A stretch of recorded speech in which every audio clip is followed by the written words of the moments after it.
లక్ష్మీచరణలాక్షాంగ సాక్షాత్ శ్రీవత్సవక్షసే క్షమంకరాయ సర్వేషాం శ్రీరంగేశాయ మంగళం. జై శ్రీమన్నారాయణ.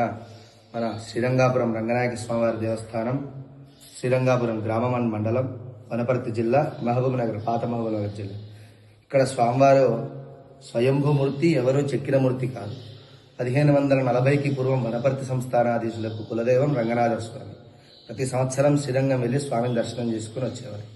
ఆ విధంగా ఆ 15th సెంచరీలో రాజా గోపాలరావు రాజు గారు అనేటువంటి ఆయన పరమభక్తుడు, మంచి పండితుడు, 8 భాషల్లో ప్రావీణ్యం కలిగిన వాడు. అందుకు ఆయనకు అష్టభాషావహిరి గోపాలరావు రాజు అని పేరు ఆయనకు. అటువంటి మంచి పండితుడు, స్వామివారి మీద పరమభక్తితో ఉండేవాడు అనమాట. ఆయన కూడా అందరిలాగే ప్రతి సంవత్సరం వెళ్ళొచ్చేవాడు. అందరూ ఒకసారి వెళ్ళేసరికి 2-3 సార్లు వెళ్ళొచ్చేవాడు. ఆ విధంగా స్వామివారి దర్శనంకి వెళ్ళి స్వామివారి మీద భక్తి ఎక్కువైపోయింది. ఆ టైం పీరియడ్లో ఒక రోజు అనారోగ్యం వచ్చి ఆగిపోతారు వెళ్ళాల్సిన రోజు. స్వామి నీ దగ్గరికి రావాలనుకున్నప్పుడే ఇట్లా అనారోగ్యం వచ్చింది, నీ దర్శనం చేసుకోగలనా లేదా, లేకుంటే నా శరీరం ఇంతేనా, నాకు ఇది ఇంతేనా అని చెప్పి బాధపడతాడు అనమాట. అప్పుడు స్వామివారి కళలో కనిపించి, రాజా నీకోసమే నీకు దగ్గరలోనే వెలసి ఉన్నాను, నన్ను వెతకడానికి నీకు గరుడపక్ష సహాయం చేస్తుంది, మరలా గరుడపక్ష ఎక్కడైతే సూచిస్తుందో అక్కడ ఆలయ నిర్మాణం చేయని చెప్పి రాజావారికి కళలో స్వామివారు చెప్తారనమాట. వచ్చిన కళ ప్రకారమే తెల్లవారుజామున తెల్లని గరుడపక్షి ఒకటి రాజద్వారం వద్ద ఉంటుంది. ఆ రాజద్వారం వద్ద ఉన్నటువంటి గరుడపక్షిని చూసి రాజు సైన్యం అంతా బయలుదేరి వెళ్తారనమాట. ఇక్కడ కొత్తకోట దగ్గర సంకిరెడ్డిపల్లి, కానాయపల్లి గ్రామాలకు మధ్యలో ఒక గుట్ట దగ్గర వచ్చి గరుడపక్షి వాలింది. ఆ గుట్ట చుట్టూ వెతికింపజేస్తే గుట్టకు కార్నర్లో ఒక పెద్ద పుట్ట కనిపించింది. ఆ పుట్టనంతా కూడా పక్కనున్నటువంటి కృష్ణానది నుంచి నీళ్లు, పాలు అంతా తెప్పించి కడిగింపజేస్తే మీరు చూసిన శ్రీదేవి భూదేవి సమేత రంగనాథ స్వామి అక్కడ పుట్టలో దొరికారన్నమాట.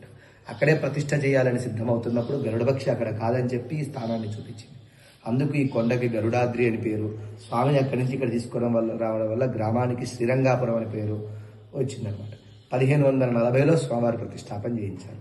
అప్పటి నుంచి 90 years ఆఫ్ కన్స్ట్రక్షన్, 90 సంవత్సరాల పాటు 3 తరాల వారు ఆలయ నిర్మాణాన్ని చేశారు. చివరగా రాణి శంకరమ్మ గారి హయాంలో 17th సెంచరీలో ఎదురుగా ఉన్న రాజగోపురం, పెద్ద రాజగోపురం చుట్టూ చెరువు కూడా ఆవిడ నిర్మించారు, పక్కనున్న మండపంతో సహా. అప్పటి నుంచే స్వామివారికి పాల్గొన మాసంలో బ్రహ్మోత్సవాలు జరిగే విధంగా పాల్గొన మాస శుక్లపక్ష సప్తమి నుంచి కృష్ణపక్ష విధి వరకు 9 రోజుల పాటు బ్రహ్మోత్సవాలు జరుగుతాయి. అందులో వచ్చేటువంటి పుబ్బా నక్షత్రయుక్తంగా రథోత్సవం జరుగుతుంది. ఆ రథోత్సవం నుంచి ఉగాది పండుగ వరకు జాతర నడుస్తుంది. ధనుర్మాసోత్సవాల్లో ఇంకా విశేషంగా అధ్యయనోత్సవాలు జరుగుతాయి అన్నమాట. అధ్యయనోత్సవాలు పగల్పత్తు, రాపత్తు అని చెప్పి 20 రోజుల పాటు వైకుంఠ ఏకాదశిని బేస్ చేసుకుని పగల్పత్తు ఉత్సవాలు ఆలయంలోనే జరుగుతాయి.